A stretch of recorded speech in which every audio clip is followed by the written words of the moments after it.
Hello friends, स्वागत है एक बार फिर से आप सबों का जज्बा स्टडी पॉइंट में। दोस्तों, आज की इस वीडियो में मैं आप सभी लोगों को क्लास 10th फिजिक्स प्रकाश के परावर्तन या रिफ्लेक्शन ऑफ लाइट के अंदर जितने भी टॉपिक होते हैं उन सभी का मैं व्याख्या करने वाला हूं।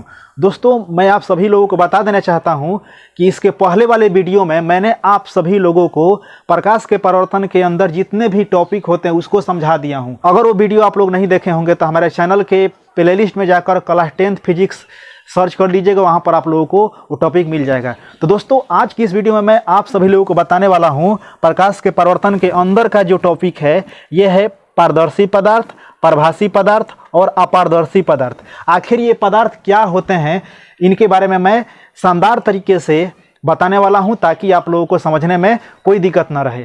तो चलिए आइए इस वीडियो की शुरुआत करते हैं। पदार्थ को सबसे पहले दोस्तों मैं बात कर लेता हूं पारदर्शी पदार्थ के बारे में। तो दोस्तों देखिए, पारदर्शी पदार्थ को अंग्रेजी में ट्रांसपेरेंट सब्सटेंस कहते हैं। अब ये पारदर्शी पदार्थ क्या होता है दोस्तों? तो दोस्तों, वैसे पदार्थ जो अपने में से होकर प्रकाश को जाने देते हैं उसे हम लोग पारदर्शी पदार्थ कहते हैं। जैसे उदाहरण के तौर पर देख सकते हैं कांच, हवा, पानी इत्यादि। कांच मतलब क्या होता है दोस्तों? शीशा। अब शीशा के आर पार हम लोग देख सकते हैं कि नहीं? जरूर देख सकते हैं। उसी प्रकार हवा, पानी के आर पार भी देख सकते हैं। एक शीशा जो होता है उसके आर पार आसानी से देखा जा सकता है। जैसे लोग चश्मा पहनता है तो चश्मा भी क्या होता है? शीशा होता है, उसके आर पार देख सकते हैं। तो परिभाषा कह रहा है जिसके आर पार देख सकते हैं, आर पार देख सकते हैं, उसे हम लोग क्या कहते हैं?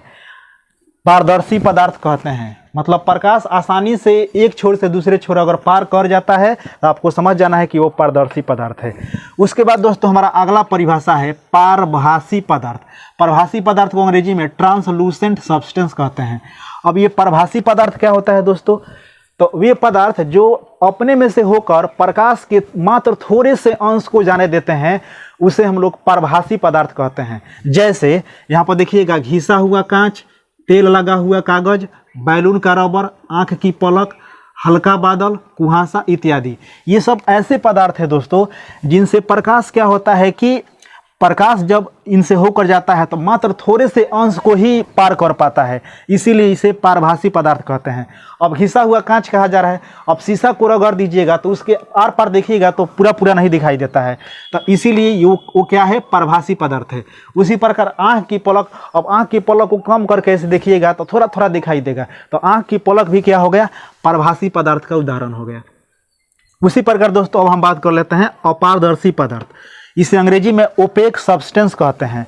तो आखिर ये अपारदर्शी पदार्थ क्या होता है तो समझिए।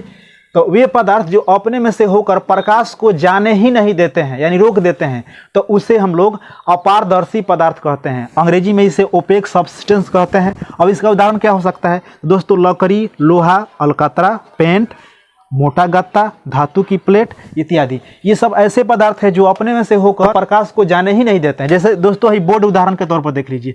अब बोर्ड के आर पार देख सकते हैं? नहीं ना देख सकते हैं, तो बोर्ड भी क्या हो गया? अपारदर्शी पदार्थ हो गया। तो दोस्तों एक बार फिर से मैं आप सभी लोगों को रिकॉल करा देता हूँ, यानी समझा देता हूँ। देखिए, पारदर्शी पदार्थ का मतलब है कि जब प्रकाश आसानी से एक छोर से दूसरे छोर तक पार हो जाएगा तो उसे कहेंगे पारदर्शी पदार्थ। जैसे में कांच, हवा, पानी इत्यादि। उसके बाद है पारभासी पदार्थ। पारभासी पदार्थ का मतलब होता है जब प्रकाश अपने में से होकर थोड़े से अंश को जाने देता है।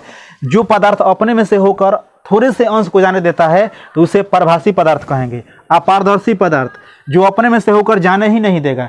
इस ससुरा अपारदर्शी पदार्थ ऐसा है कि अपने में से होकर जाने ही नहीं देता है, इसीलिए इसे हम लोग क्या कहेंगे? अपारदर्शी पदार्थ। जैसे में लकड़ी, लोहा, अलकतरा, पेंट इत्यादि रखिएगा। उसके बाद दोस्तों हमारा अगला जो टॉपिक है वो है प्रकाश का परावर्तन। तो ये जान लेते हैं प्रकाश का परावर्तन क्या होता है दोस्तों। तो दोस्तों जब प्रकाश किसी वस्तु पर पड़कर टकरा कर वापस लौटता है तो इस टकरा कर वापस लौटने की प्रक्रिया को प्रकाश का परावर्तन कहते हैं। मतलब परिभाषा कह रहा है कि प्रकाश जब किसी वस्तु पर पड़ा, जैसे यहाँ पर टकराया, यहाँ पर आकर पड़ा, फिर टकरा कर वापस चला गया, तो इस लौटने की प्रक्रिया को, टकरा कर लौटने की प्रक्रिया को, जाने की प्रक्रिया को प्रकाश का परावर्तन कहते हैं। अब ये दोस्तों जब प्रकाश किसी वस्तु से टकरा कर जब जाता है तो कुछ नियम का पालन करता है, तो उन नियमों को जानना जरूरी है। और कुछ पद होते हैं प्रकाश के परावर्तन से संबंधित, तो पद कौन कौन से होते हैं चलिए आइए जानते हैं। तो पद होता है दोस्तों आपतित किरण, आपतन बिंदु, परावर्तित किरण, अभिलंब, आपतन कोण और परावर्तन कोण। इन सभी के बारे में हम डिटेल में जानेंगे। सबसे पहले दोस्तों यहाँ पर देख लीजिए, यहाँ पर एक समतल दर्पण रखा हुआ है और समतल दर्पण पर ए और ओ जो है ये एक आपतित किरण है और ओ से एन तक ये अभिलंब है और ओ से बी तक ये परावर्तित किरण है और वो एक आपतन बिंदु है।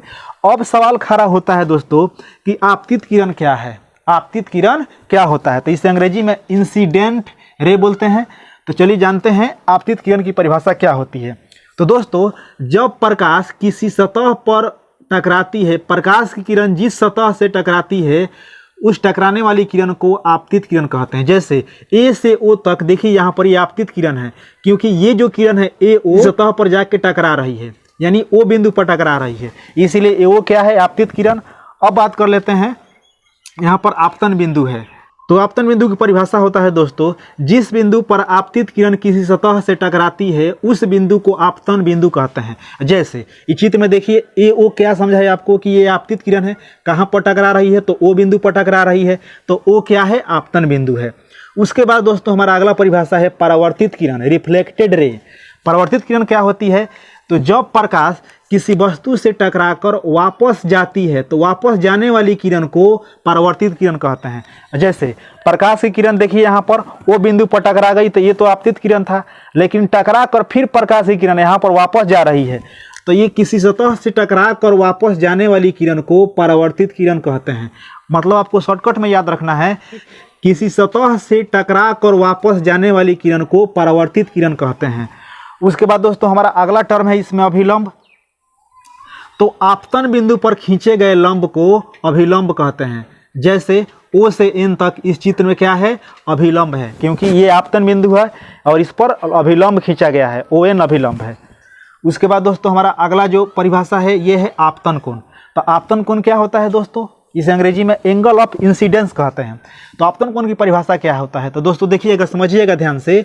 आपतित किरण और अभिलंब, आपतित किरण और अभिलंब के बीच जो कोण बनता है उसे आपतन कोण कहते हैं और इसे आई से सूचित किया जाता है। कहीं भी आई लिखा रहेगा तो आपको याद रखना है कि आई का मतलब आपतन कोण है। यहाँ पर देख सकते हैं चित्र में, ये क्या है, एक आपतित किरण है, ये क्या है, अभिलंब है।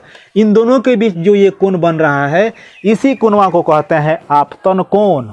अब उसके बाद दोस्तों अगला परिभाषा है परावर्तन कोण। अब परावर्तन कोण किसे कहते हैं, तो देखिएगा, समझिएगा ध्यान से। ये है परावर्तित किरण। तो परावर्तित किरण और अभिलंब के बीच जो कोण बनता है इसे परावर्तन कोण कहते हैं। जैसे दिए गए चित्र में आर का जो मान है ये क्या है, परावर्तन कोण है। अब परावर्तन कोण को आर से ही सूचित किया जाता है। तो आपको आपतन कोण और परावर्तन कोण समझ में आ गया। एक बार फिर से समझा देते हैं। किसी सतह पर पड़ने वाली किरण को आपतित किरण, एओ एक आपतित किरण है, आपतन बिंदु। तो आपतित किरण जिस बिंदु पर जाकर टकराती है उसे आपतन बिंदु कहते हैं। परावर्तित किरण तो किसी सतह से टकरा कर जाने वाली किरण को परावर्तित किरण कहते हैं। अभिलंब तो आपतन बिंदु पर खींचे गए लंब को अभिलंब कहते हैं। जैसे उपयुक्त चित्र में ओएन अभिलंब है। उसके बाद है आपतन कोण। तो आपतित किरण और अभिलंब के बीच जो कोण बनता है उसे आपतन कोण कहते हैं। उसके बाद होता है परावर्तन कोण। तो परावर्तित किरण और अभिलंब के बीच जो कोण बनता है उसे परावर्तन कोण कहते हैं। अब दोस्तों इसके बाद अगला जो टॉपिक है वो है प्रकाश के परावर्तन के नियम। तो दोस्तों सवाल उठ रहा है कि प्रकाश के परावर्तन के कितने नियम होते हैं। तो प्रकाश के परावर्तन के 2 नियम होते हैं और ये परीक्षा में बार बार पूछा जाता है प्रकाश के परावर्तन के कितने नियम होते हैं। तो 2 नियम। पहला नियम क्या कहता है तो दोस्तों पहला नियम दोस्तों कहता है आपतित किरण, देखिए आपतित किरण, परावर्तित किरण तथा आपतन बिंदु पर खींचा गया लंब तीनों एक ही समतल में है। चित्र के माध्यम से समझिएगा। देखिएगा यहाँ पर आपतित किरण, परावर्तित किरण तथा आपतन बिंदु पर एक खींचा गया लंब तीनों एक ही समतल में होते हैं। मतलब तीनों एक ही जगह से निकलते हैं। देखिए यहाँ पर तीनों मिल रहा है ना। तो इसी को कह रहा है कि आपतित किरण, परावर्तित किरण और आपतन बिंदु पर खींचा गया अभिलंब तीनों एक ही समतल में होते हैं। उसके बाद दोस्तों दूसरा नियम कहता है कि आपतन कोण परावर्तन कोण के बराबर होता है। मतलब ये कह रहा है, देखिए चित्र में यहाँ पर आई क्या है, आपतन कोण, आर क्या है, परावर्तन कोण।